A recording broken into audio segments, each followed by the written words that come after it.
जननीं शारदां देवीं रामकृष्ण जगद्गुरु पादपद्मे स्थित्वा प्रणामामि मुहुर्मुहुः। শ্রী মার চরণে শত কোটি কোটি প্রণাম জানাই। নমস্কার বন্ধুরা, আপনাদেরকে স্বাগত আমার এই চ্যানেল সিম্পলি সঞ্চিতায়। যারা আমার চ্যানেলে নতুন বন্ধু, সেসব বন্ধুদের উদ্দেশ্যে বলছি, যদি আপনাদের আমার এই চ্যানেলটি ভালো লেগে থাকে তো প্লিজ লাইক, শেয়ার, সাবস্ক্রাইব করার রিকোয়েস্ট রইল।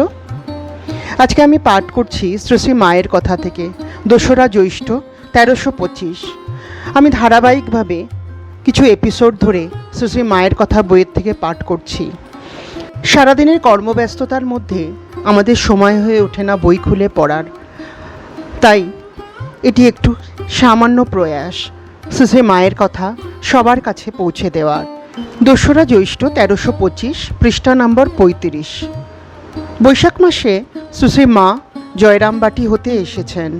ম্যালেরিয়া জ্বরে ভুগে দেহ শীর্ণ, একটু সুস্থ হতেই দেখা করা উচিত মনে করে এবং তার অসুস্থ শরীর বলে এখনও কাউকে বড় একটা দর্শন করতে দেওয়া হচ্ছে না শুনে এতদিন দেখতে যায়নি। পরে মেয়েদের আসতে বাধা নাই।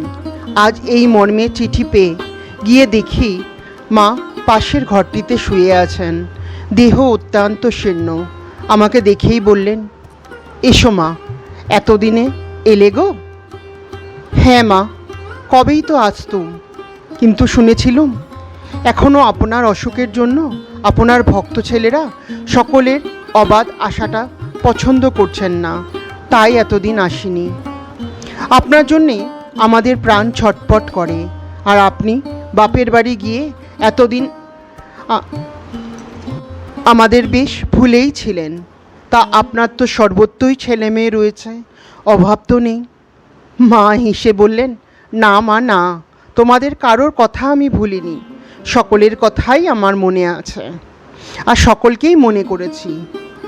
আপনার অসুখ শুনে আমরা তো ভয়েই মরি, না জানি কেমন আছেন। আগের চেয়ে অনেক ভালো আছি মা।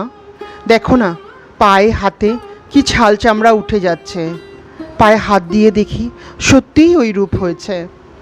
এখানে কাপড় নিয়ে গিয়েছিলাম, দিতেই মা বললেন, বেশ কাপড়খানি এনেছো মা, এবার কাপড় কমও আছে। পুজোর সময় তো এখানে ছিলুম না, বৌমা সেদিন এসেছিল, তারা সব ভালো আছে। শ্রীমান শোকহরণের কথা জিজ্ঞাসা করে বললেন, তার এখন কি করে চলছে?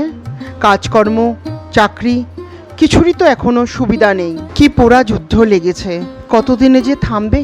লোকে খেয়ে পড়ে বাঁচবে, তাই এই যুদ্ধটা গোড়ায় লাগলো কেন বলো তো মা? আমি কাগজপত্রে যা পড়েছিলুম কিছু কিছু বলতে লাগলুম। অধিক কথা কইলে পাচ্ছে তার অসুখ বাড়ে, এই ভেবে আজ অল্পক্ষণ থেকে বিদায় গ্রহণ করলুম। 6 শ্রাবণ 1325, রাত 7:30। মায়ের শ্রীচরণ দর্শনে গিয়েছি। প্রণাম করতেই বললেন, এসো মা, বসো, ভারী গরম, বসে একটু ঠান্ডা হও। তারা গিয়ে পৌঁছেছে? সুমতিরা? হ্যাঁ মা, তারা গেলে পরেই আমি এসেছি। এরপর মা বললেন, একখানা পাখা রাধুকে দিয়ে এসো, আর এই মরিচাদি তেলটা নাও, পিঠে মালিশ করে দাও। দেখেছো তো মা, হাতে পেটে আর জায়গা নেই, আমবাতে ঘামাচিতে ভরে গেছে। আমি মালিশ করতে বসতেই আরতির ঘণ্টা বেজে উঠল। মা উঠে বসে করজোড়ে ঠাকুরকে প্রণাম করলেন। অন্য সকলে আরতি দেখতে ঠাকুর ঘরে চলে গেলেন। মা বললেন, দেখো মা, সকলেই বলে এ দুঃখ ও দুঃখ, ভগবানকে এত ডাকলুম তবু দুঃখ গেল না, কিন্তু দুঃখই তো ভগবানের দয়ার দান। সেদিন আমার মনটা বড় দুঃখ ভারাক্রান্ত ছিল, তাই কি মা টের পেয়ে ওই কথাগুলি বললেন? মা বলতে লাগলেন, সংসারে দুঃখ কে না পেয়েছে বলো? বৃন্দে বলেছিল কৃষ্ণকে, কে বলে আমাকে দয়াময়? রাম অবতারে সীতাকে কাঁদিয়েছ, কৃষ্ণ অবতারে রাধাকে কাঁদাচ্ছ, আর কংস কারাগারে দুঃখ কষ্টে দিন রাত কৃষ্ণ কৃষ্ণ করছে। তোমার পিতা মাতা, তবে যে তোমাকে ডাকি তা এই জন্যই যে তোমার নামে সমন ভয় থাকে না। শচীন ও দেবব্রত মহারাজের কথা উঠল। মা বললেন, শচীন বড় ভাগ্যবান ছিল। দেবব্রত যে রাতে দেহ রাখলে সেই রাতে বৃষ্টি, ঝড়, লোকজন এ মঠে তখন কেউ ছিল না। আর শচীন সকালে গেল। মঠ লোকে ভরপুর। দেবব্রত মহারাজের কথায় বললেন। দেবব্রত যোগী পুরুষ ছিল। একটি স্ত্রীলোকের কথা উঠল। মা বললেন, ওরূপ চেহারার লোকের ভক্তি বড় একটা হয় না, ঠাকুর বলতেন শুনেছি। আমি বললাম, হ্যাঁ মা। আবার কান তুলসে, ভিতর বুঁধে ইত্যাদি আছে, ঠাকুরের বইয়ে পড়েছি। মা বললেন, ও সেই কথা বলছো? সে নারায়ণদের বাড়ির গিয়ে ও কথা হয়েছিল। একজন একটি স্ত্রীলোককে রেখেছিল। সে স্ত্রীলোকটি এসে ঠাকুরের নিকট আক্ষেপ করে বলেছিল, ওই যে তোমাকে নষ্ট করেছে। তারপর আমার যত গহনা টাকা ছিল সেসব নিয়েছে। ঠাকুর তো সকলের অন্তরের কথা, সব কথাই জানতে পারতেন, তবু জিজ্ঞাসা করতেন। স্ত্রীলোকটির কথা শুনে বললেন, তাই নাকি? মুখে কিন্তু ও তো খুব ভক্তির কথা সব বলে। ওই কথা বলে তিনি ওই শ্লোকটি বললেন। যা হোক, মাগি তো তাঁর কাছে পাপের কথা সব ব্যক্ত করে খালাস পেয়ে গেল। নলিনী বললেন, তা কি হয় মা? পাপের কথা একবার মুখে বললে আর সব ধুয়ে গেল, তাই যায় কি? মা বললেন, তা যাবে না, তিনি তো মহাপুরুষ ছিলেন, তার কাছে বললে যাবে না? আর এক কথা শোনো, পাপ পুণ্য প্রসঙ্গে যেখানে হয়, সেখানে যত লোক থাকে তাদের ভালো মন্দের একটু না একটু অংশী হতে হয়। নলিনী বললেন, তা কেন হবে? এর উত্তরে মা বললেন, মা আমাদের বললেন, শোনো মা, কেমন করে হয়। মনে করো একজন তোমাদের কাছে তার পাপ পুণ্যের কথা বলে গেল। মনে কখনো সেই লোকের কথা উঠলেই সঙ্গে সঙ্গে তার ওই ভালো মন্দ কাজগুলিও চিন্তা এসে পড়বে। এইরূপে সেই ভালো বা মন্দ দুই তোমাদের মনের উপর একটু কাজ করে যাবে। কি বলো মা, তাই না? মার ডাকাত বাবার কথাটি বইয়ে পড়েছিলুম। তার নিজ মুখ হতে সেইটি শোনবার ইচ্ছা হওয়ায় মাকে এখন জিজ্ঞাসা করলুম, মা, বইয়ে পড়েছি একবার আপনি দক্ষিণেশ্বরে আসছিলেন, লক্ষ্মী দিদি প্রভৃতি সঙ্গে ছিলেন। আপনি নাকি তাদের সমান দ্রুত চলতে না পেরে ও সন্ধ্যা হয়ে আসছে দেখে তাদের এগিয়ে যেতে বলে নিজে অনেক পিছিয়ে পড়েছিলেন। এমন সময় আপনার সেই বাগদি মা বাপের সঙ্গে দেখা হয়।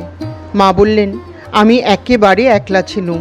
তা ঠিক নয়, আমার সঙ্গে আরও দুজন বৃদ্ধা কোচের স্ত্রীলোক ছিলেন। আমরা তিনজনেই পিছিয়ে পড়েছিলুম। তারপর সেই রূপোর বালা পরা, ঝাঁকড়া চুল, কালো রং, লম্বা লাঠি হাতে পুরুষটিকে দেখে আমি বড্ড ভয় পেয়ে গেছিলুম। তখন ও পথে ডাকাতি হতো।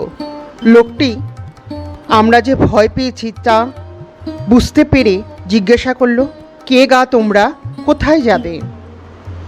আমি বললুম, পূবে। লোকটি বললে, সে এ পথ নয়, ওই পথে যেতে হবে। আমি তবুও এগোইনি দেখে সে তখন বললে, ভয় নেই, আমার সঙ্গে মেয়ে লোক আছে, সে পিছিয়ে পড়েছে। তখন বাপ ডেকে তার আশ্রয় যাই। তখন কি এমনি ছিলুম মা? কত শক্ত ছিল। 3 দিনের পথ হেঁটে এসেছি, বৃন্দাবন পরিক্রমা করেছি, কোনো কষ্ট হয়নি। তারপর মা বললেন, দক্ষিণেশ্বরে নহবত দেখেছ? সেইখানে থাকতুম। প্রথম ঘরে ঢুকতে মাথা ঠুকে ঠুকে যেত। একদিন কেটেই গেল, শেষে অভ্যাস হয়ে গেছিল। দরজার সামনে গেলেই মাথা নুয়ে আসতো। কলকাতা হতে সব মোটাসোটা মেয়ে লোকেরা দেখতে যেত, আর দরজায় দুদিকে হাত দিয়ে দাঁড়িয়ে বলতো, আহা, কি ঘরেই তোমাদের সীতা লক্ষ্মী আছেন গো, যেন বনবাস গো। নলিনী ও মাকুকে লক্ষ্য করে বললেন, মা, তোরা হলে কি একদিনও সেখানে থাকতে পারতিস? তারা বললেন, না পিসিমা, তোমার সবই আলাদা। আমি বললুম, গুরুদাস বর্মনের বইয়ে পড়েছি, শেষে নাকি আপনাকে একখানি 8 চালা ঘর করে দিয়েছিল, এবং ঠাকুর একদিন সেই ঘরে গিয়ে খুব বৃষ্টি আরম্ভ হওয়ায় নিজের ঘরে আসতে পারেননি। মা বললেন, কই মা, কোথায় 8 চালা? অমনি চালা ঘর। শরতের বইয়ে সব ঠিক ঠিক লিখেছে, মাস্টারের বইও বেশ, যেন ঠাকুরের কথাগুলি বসিয়ে দিয়েছে। কি মিষ্টি কথা! শুনেছি ওই রকম বই আরও 4-5 খণ্ড হতে পারে, এমন আছে, তা এখন বুড়ো হয়েছে। আর পারবে কি, বই বিক্রি করে অনেক টাকাও পেয়েছে, শুনেছি সে টাকা সব জমা রেখেছে। আমাকে জয়রামবাটিতে বাড়ি টাড়ি করতে প্রায় 1,000 টাকা দিয়েছে। বাড়ির জন্য 400 টাকা ও খরচের জন্য 530 টাকা, আর মাসে মাসে আমাকে 10 টাকা দেয়। এখানে থাকলে কখনো কখনো বেশি, 20-25 টাকাও দেয়। আগে যখন স্কুলে চাকরি করতো তখন মাসে 2 টাকা করে দিত। আমি বললুম, গিরিশবাবু নাকি মঠে অনেক টাকা দিয়েছেন? মা বললেন, সে আর কি দিয়েছে, বরাবর দিয়েছিল বটে সুরেশ মিত্তির, তবে হ্যাঁ কতক কতক দিয়েছে বই কি। আর আমাকে 1.5 বছর রেখেছিল বেলুড়ে নীলাম্বরের বাড়িতে। 2,000-5,000 মঠে যে দিয়েছে তা নয়, দেবেই বা কোত্থেকে, তেমন টাকাই বা কোথা থেকে ছিল। আগে যে পাষণ্ড ছিল, অসৎসঙ্গে থিয়েটার করে বেড়াতো, বড় বিশ্বাসী ছিল, তাই ঠাকুরের অত কৃপা পেয়েছিল। এবারে ঠাকুর ওর উদ্ধার করে গেলেন, এক এক অবতারে এক এক পাষণ্ড উদ্ধার করেছেন, যেমন গৌর অবতারে জগাই মাধাই, এই আর কি। ঠাকুর এক সময় এও বলেছিলেন, গিরিশ শিবের অংশ, টাকাতে কি আছে মা? ঠাকুর তো টাকা ছুঁতেই পারতেন না, হাত বেঁকে যেত।